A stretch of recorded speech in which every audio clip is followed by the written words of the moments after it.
Okay, so today we are going to discuss about the Sanskrit drama. About the Sanskrit drama. So maybe you can note down this word called genre. It is the word genre. The spelling is Genre, genre.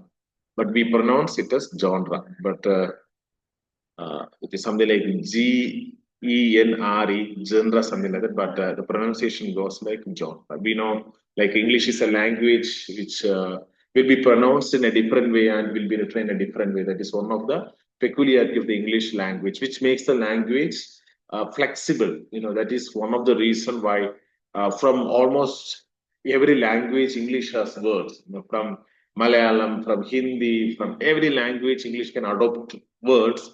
The reason is English can be written in one way and can be spoken in another way. So you may write SUN and SON and you read like both like sun, but it does have two different meanings. So that is one thing that we have to understand. So genre means a category or type of art, literature, music.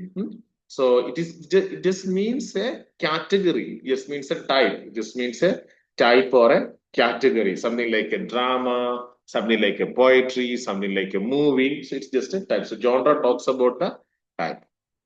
In this section, so we are going to study particularly about the Sanskrit drama, and Sanskrit drama is very important for your examination. It's going because this question you can expect in the examination or whatever you are going to study right now can be written in the examination for other questions also, maybe as an introductory part or maybe in between you can use, or you can use whatever you're studying here for comparison, all that you can use the studying portion that we are going to do now. In this section, we shall examine Sanskrit drama in a more detailed manner. So if you would have listened all the recorded lessons, you would have already studied a little bit about the Sanskrit drama.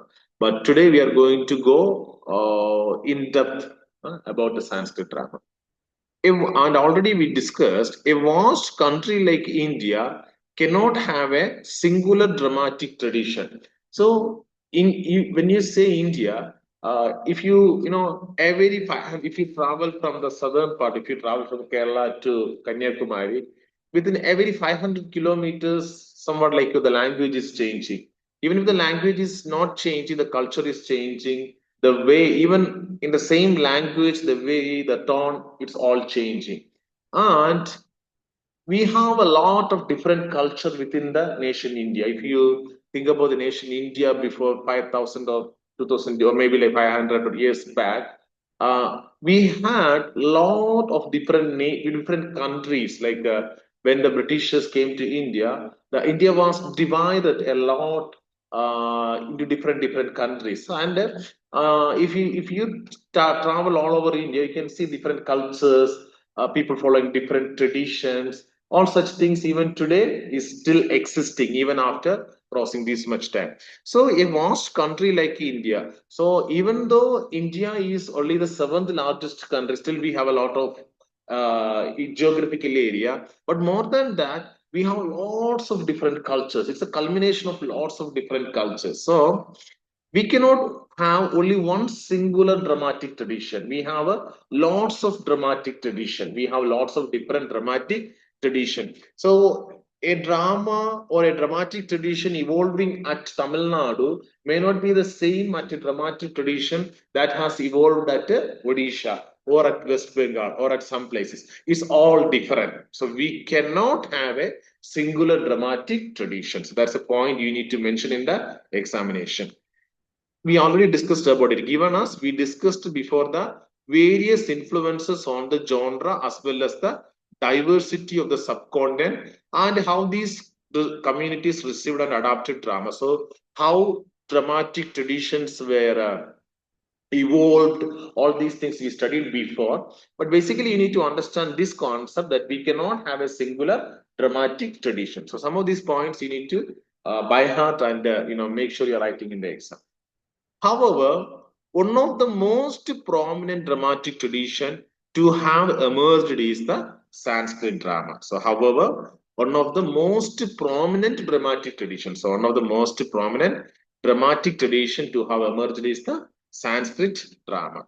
And we have other dramatic traditions, other traditions like others include the dance drama of southern India, as well the Sanskrit tradition of southern India, such as the Kudiyattam in Kerala. So we just have lots of different traditions.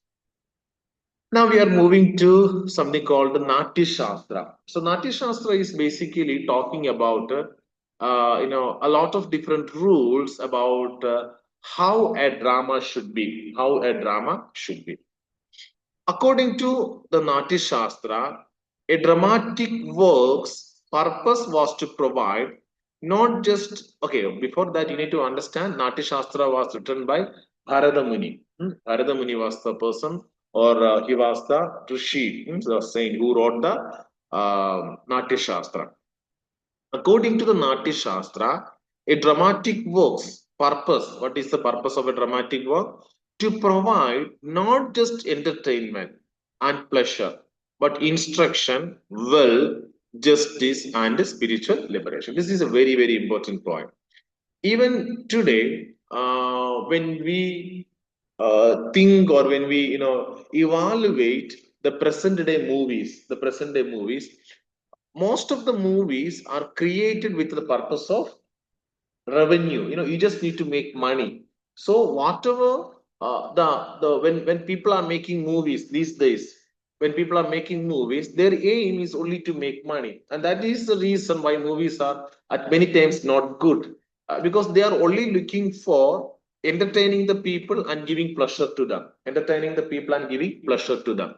And that is the reason, or that is the motto of so many of the present day movies. I'm not, saying all movies are like that. There are some good movies. People are putting a lot of money and effort, and are not expecting that much back. Their motto is to give something good to the society. So there are good movies, but most of the movies are made with the motto of entertainment and pleasure. But according to Natya Shastra, a dramatic work purpose was to provide not just entertainment and pleasure. That's a very important sentence. You have to keep it in mind and use it in your examination. But what is the main purpose of the Natya Shastra? Sorry, what is the main purpose of the dramatic work? It is to provide instruction, wealth, justice, and spiritual liberation. So when you watch a drama, it is not like you're just coming and watching a drama. You just enjoy the drama and go. No, you will be receiving lots of instructions in the sense you will be taught so many things. You will be taught so many things. It's something like I am teaching you. In the same manner, when you watch a drama, two people may be talking, somebody may be saying a soliloquy. All through that, you will be learning a lot. You will be learning a lot. So you will have instruction, and there is going to be wealth. Wealth in the sense people who are performing will receive money. So wealth is there. Justice, you can see about the justice being portrayed in the drama, and spiritual liberation. This is a concept that we are going to discuss further, and you're going to have a better understanding.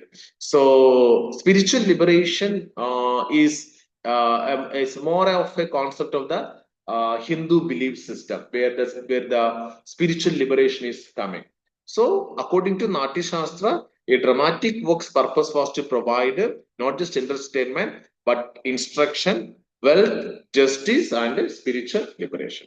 So when in the exam, if you just write these sentences just like this, you're surely going to get marks. Yeah, maybe you can just open it.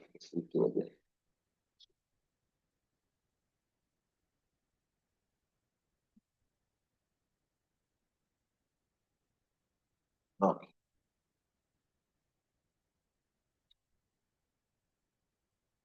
Now, next sentence. That is why, this again is a very important concept you have to understand. That is why Sanskrit drama does not have a tragic ending. So, this is what we are going to discuss further.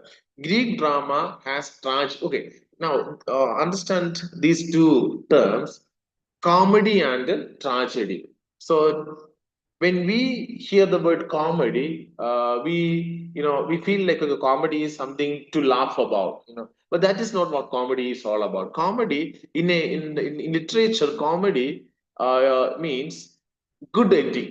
Comedy means good ending, and a tragedy means sad ending. So comedy means a happy ending. Happy ending. Tragedy means a sad ending. Now here, Sanskrit drama does not have a tragic ending. Sanskrit drama does not have a tragic ending. Why? Because in Hindu cosmology, death is not the end, but a means to either achieve spiritual liberation from the cycle of life or to be reborn till it is achieved. Till it is achieved. So, according to Hindu belief system, for attaining moksha, the ultimate purpose of a human life is to attain moksha. Attain moksha means to dissolving with the eternal God, to dissolving with the eternal God, and to happen that a human life is never ending by death. Person die and he is again reborn either into a higher caste or according to his according to the deeds he did, he would be either getting into a higher position or he may go to the down position. And finally, if you are on a if you haven't done anything bad and if you're really good, you will be attaining the moksha where you are dissolving with the eternal God. It is something like, you are from the ocean, you are taking one bucket of water, and after some time, you are just pouring it back. So, same like human soul will be dissolving to the Paramatma. That's what Hindu belief system. So, that is why Sanskrit drama does not have a tragic ending. Why? Because in Hindu cosmology, death is not the end. It is a mean to achieve spiritual liberation. It is a mean to achieve a spiritual liberation from the cycle of life or to be reborn till it is achieved. So, your ultimate aim is to achieve spiritual liberation. Your ultimate aim is to achieve spiritual liberation, where your soul will be liberated to the eternal God. That is your ultimate aim. But even if you're not able to achieve that, also, you are again reborn. You are again reborn and reborn and reborn till you achieve that spiritual revelation, liberation. You will be born again. You will be, born again. So because of that, in a Sanskrit drama, you don't have a sad ending. You will not have the drama will not be ending with a sad ending. Is it clear? Yeah, it is interesting, right? Yeah. Moreover, okay. Moreover, the rasa or the aesthetic sentiment is an important aspect of Sanskrit drama. The rasa is very important concept. So I will teach you further about the term rasa. That itself will take a lot of time, but it's very interesting and it's going to be useful for you. Is it clear whatever we have discussed till here? So okay. Moreover, the rasa or the aesthetic sentiment is an important aspect of Sanskrit drama. Now we are moving to another portion, and it's talking about the rasa or the aesthetic sentiment in a Sanskrit drama. Then we have to go further. So I will read it once again. Then we will discuss further what is rasa and all.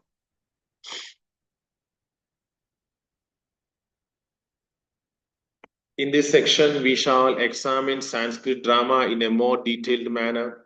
A vast country like India cannot have a singular dramatic tradition, even as we discussed before the various influences on the genre, as well as the diversity of the subcontinent and how these communities received and adapted drama. However, one of the most prominent dramatic traditions to have emerged is Sanskrit drama. Others include the dance drama of the southern India as well as the Sanskrit tradition of southern India, such as the Kudiyattam in Kerala. According to the Natya Shastra, a dramatic work's purpose was to provide not just entertainment and pleasure, but instruction, wealth, justice, and spiritual liberation. That's why Sanskrit drama does not have a tragic ending, because in Hindu cosmology, death is not the end, but a means to either achieve spiritual liberation from the cycle of life or be reborn till it is achieved. Moreover, the rasa or the aesthetic sentiment is an important aspect of Sanskrit drama. Okay. Now, let's see what is rasa. The heart of Sanskrit drama lies in rasa. So, what is rasa? You know, rasam. We know it's a rasam. Huh? So, something very similar to that. The refined emotional experience felt by the audience. So, what is rasa? The refined emotional experience. So, as you watch a drama, the refined emotional experience that you are getting, it is called the rasa. So, what is rasa? The refined emotional experience that you are getting is the rasa. It is not just about entertainment, but about making the audience feel something deep and uplifting. So, when you watch a drama, you feel uplifted, you feel something deep.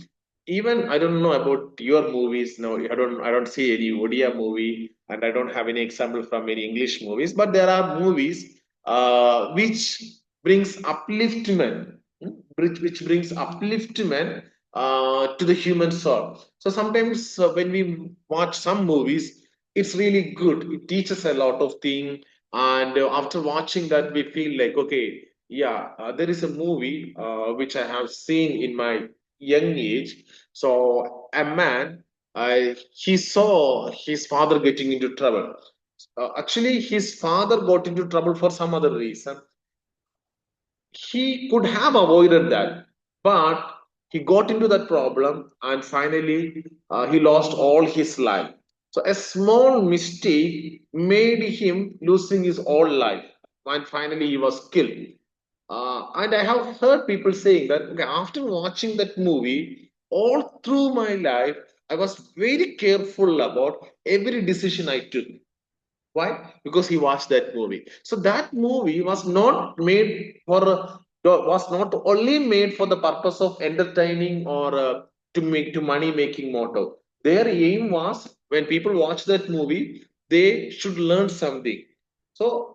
So many young people of that time, they watch the movie, and throughout their life they have been very careful in their life not to get into any problem, but to live a life in a proper manner. In the same manner, so what is rasa? Rasa means the refined emotional experience felt by the audience. Okay, it's all about the refined emotional experience. You are watching something, you're watching the drama, and you are feeling an emotional experience. You're getting some emotional experience. Not just, sometimes these days people watch comedy movies and all. What is there's nothing, right? Somebody walking, falling down, standing up, or cheating somebody, using some abusive language, doing body shaming. By doing all, people are, all these things are projected on the screen, and people just watch it and they just enjoy it. And what are they learning? What benefit they are getting? Apart from wasting their time, what benefit they are getting? Just, kind of time pass. But that is not the purpose. That's not the purpose of a drama. Of course, not the purpose of Sanskrit drama. So it is all about bringing a refined emotional experience in you. So it's a very important point that rasa means the refined emotional experience felt by the audience. Not about entertainment, but making the audience feeling something deep and uplifting. So rasa means aesthetic sentiment. So there's another word. Another word. What is rasa? Rasa means aesthetic sentiment. Aesthetic sentiment. What is aesthetic? Aesthetic. Aesthetic. It's a good word. You can use it. Maybe when you're talking when you're taking classes, when you are giving a lecture or something like that. You can use such words. Huh? The aesthetic means beauty or refined experience. So aesthetic means beauty or a refined experience. Sentiment means deep feeling or emotion. Deep feeling or emotion. So rasa means the beautiful emotional flavor of the drama that touches the audience heart. That's another definition. It's a good definition. So rasa means the beautiful emotional flavor of the drama that touches the audience heart. So what is rasa? Another definition. Rasa means the beautiful emotional flavor of the drama that touches the audience heart.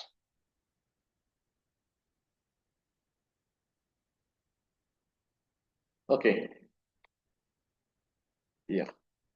So when you have the textbook, it will be much easier. But I'm not teaching everything from the textbook. I teach from outside also. So taking notes is good.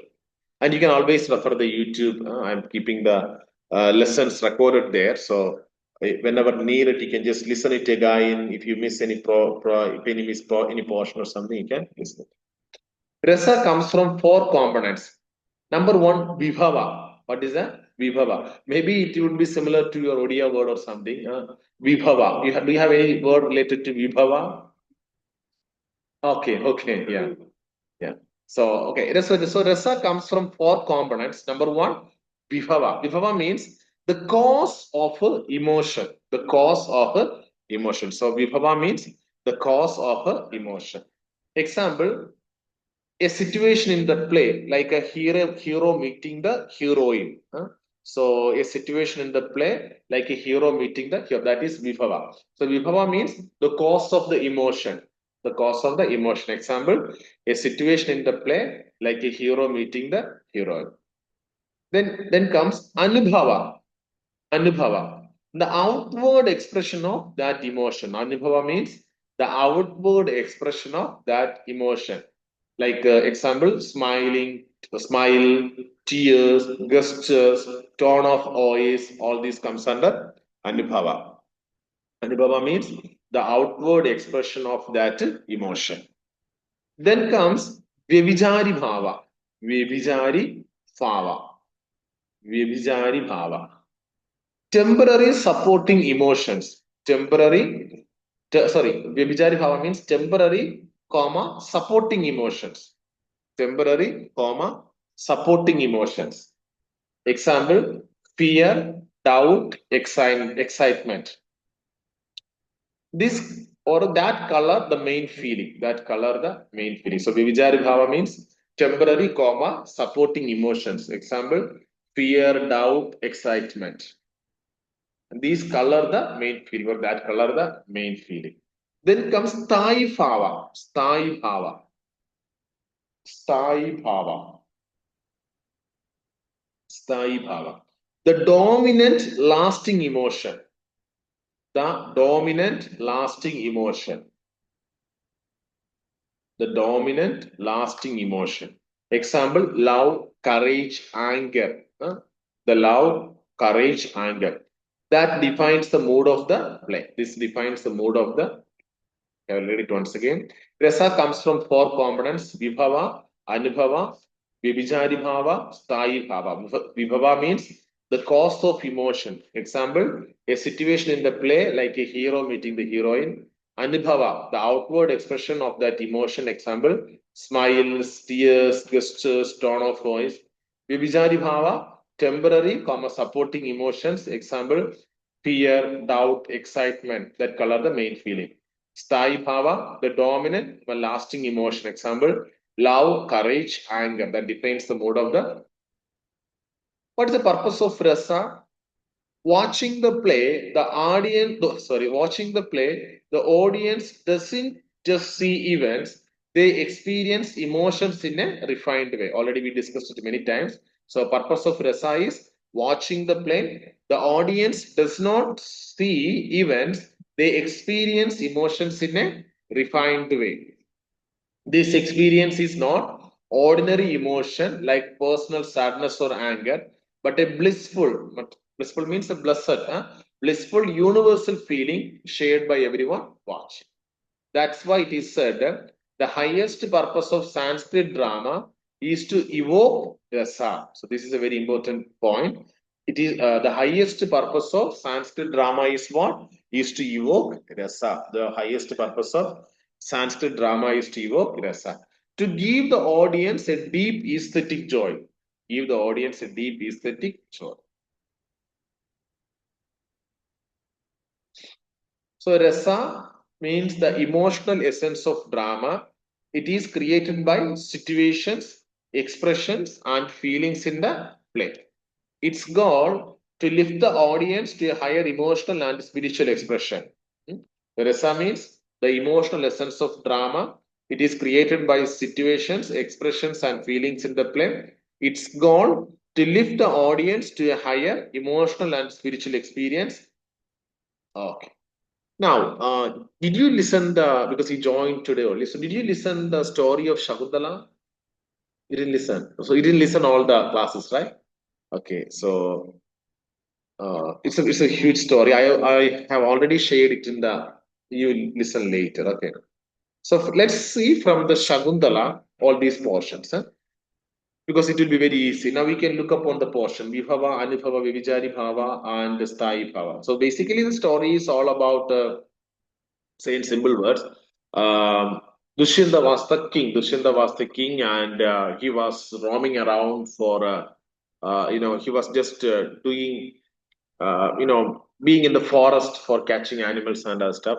And as he was on the forest, he was in the forest. He came to the hermitage, that place where the saints live, hermitage where Shakuntala lives, and Shakuntala was there, and so he meet her, and they get married there, called Gandharva marriage. They got married there, and after marriage, Dushyanta, her husband, he went back to the palace. He went back to the palace, and Shakuntala stayed back in the hermitage. So one day, what happened was Shakuntala was in the hermitage, and she was completely in the thought of the King Dushyanta because they just got married, and he was completely in the thought of Dushyanta. And at that time, one saint by the name Durvasa come there. Durvasa. So Durvasa is a man with lots of wisdom and everything, with lots of blessing. But at the same time, he is a man with short temper. He's a short temper. So he gets angry very soon. So he came. Durvasa Maharshi came to this hermitage where Shakuntala was there. So he came there, but Shakuntala didn't notice, but she was completely lost in the thoughts of Dushyanta. And that made him angry, Durvasa Rishi angry. So he cursed her. He cursed her and said, whoever you have been thinking, he will be forgetting you. He will be forgetting you. So that was the curse God Shakuntala. But she was totally upset. By the time the other ladies who were with Shakuntala, they came and they pleaded with Durvasa to do something, and he told, "Okay." But when the king sees Shakuntala's signatory ring, at that time the king will remember. And already the Shakuntala was having the signatory ring of the king. So it was okay for Shakuntala. So after some time, I think Shakuntala gets pregnant, and she just go to the king. And on the way, she lost the signatory ring on a pond. So she lost the signatory ring, and she went to the palace. But after seeing her, the king didn't recognize her. The king didn't understand who she was, even though they got married, all such thing. But he totally forgot about her, and so she's in trouble. The king allowed. He was a good man, so he allowed her to Shakuntala to stay in the palace till the baby is born. So she started to stay in the palace. By the time a fish has swallowed the signatory ring, and the fisherman caught the fish. He opened, split it open, and gluttoned it, and he got the ring. He got the signatory ring, and he started to wear the signatory ring. So one day, a soldier saw this person with the signatory ring, and the soldier thought that he would have stolen the signatory ring. So he was caught and was taken to the prison, and he was presented before the king. By seeing the signatory ring, immediately he came to the sense, and they got married. And so now you see, let's connect the story with whatever we have studied right now. So Rasa in Shakuntala. Now Vibhava, what is Vibhava in this story? What is the cause of emotion? King Dushyanta meets Shakuntala in the hermitage. King Dushyanta meets Shakuntala in the hermitage.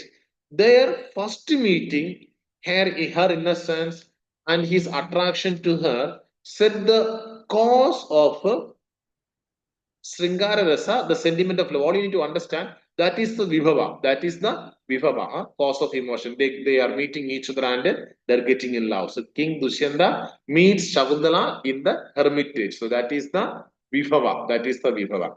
Now, what is the Anubhava? Visible expression of emotion.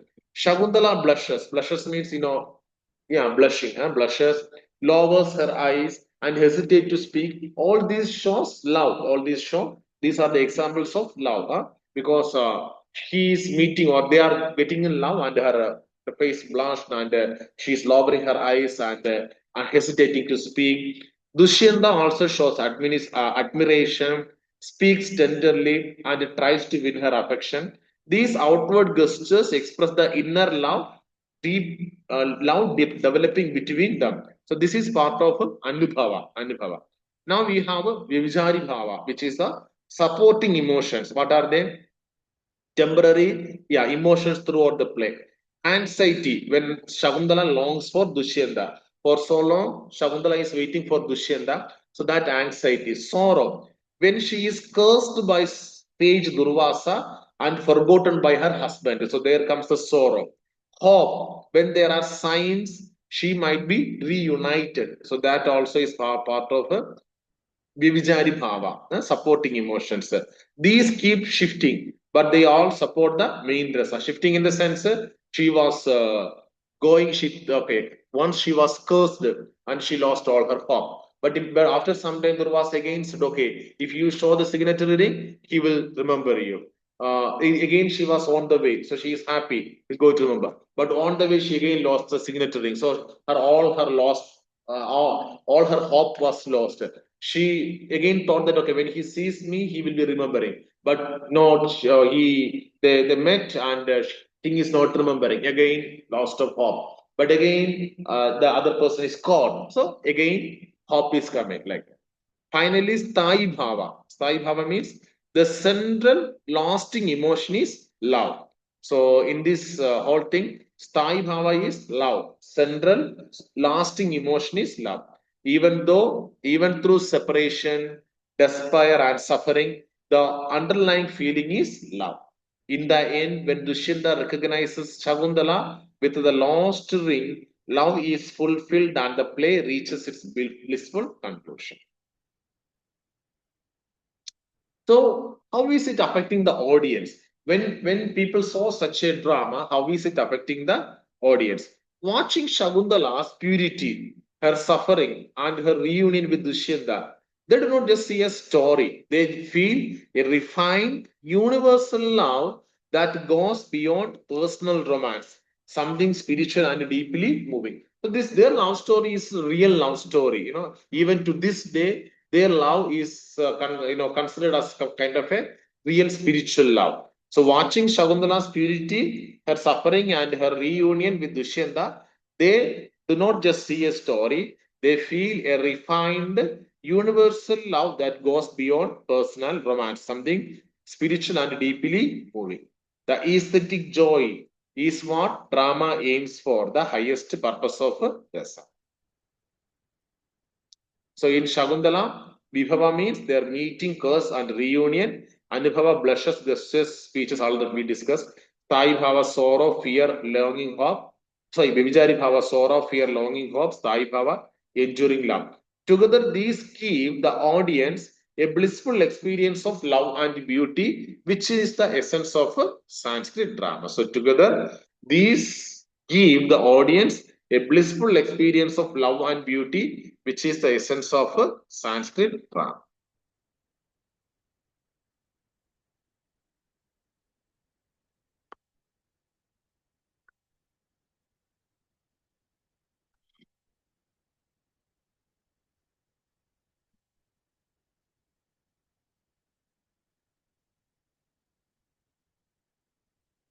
Okay, let's.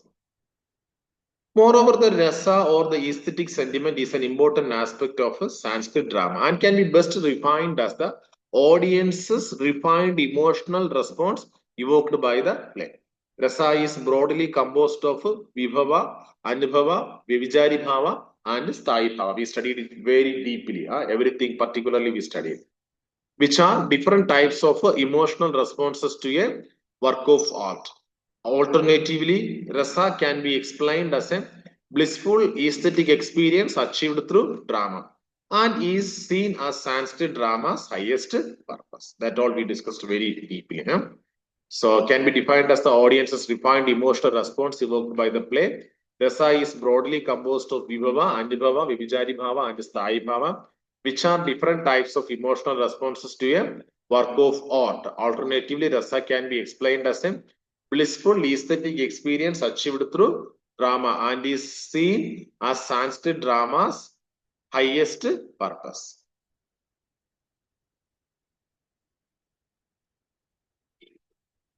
Do you want a break or something? No. Natya Shastra also elusive. We are talking about Natya Shastra. You remember what is Natya Shastra, right? Yeah. Natya Shastra was written by Bharadamuni.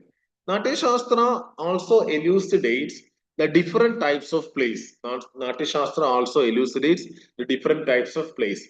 The major type, Rupaga, or the minor type, Uparupaga. Rupaga or Uparupaga. Rupaga consists of 10 varieties, out of which Nataka are plays based on myth and heroic tales and Pragan. Okay, we will discuss that in next class. Maybe I'll try to finish it in the next class. Yeah, next class I think we'll be able to finish it. So before you come to next class, try to finish all the pending lectures, because if you go through the playlist, you can see English classes and the Malayalam classes separate. So maybe two, three videos will be there for English classes. Watch all of them, so you'll have better understanding. Okay, see you on next class. Yeah. I mean, uh, so did you talk with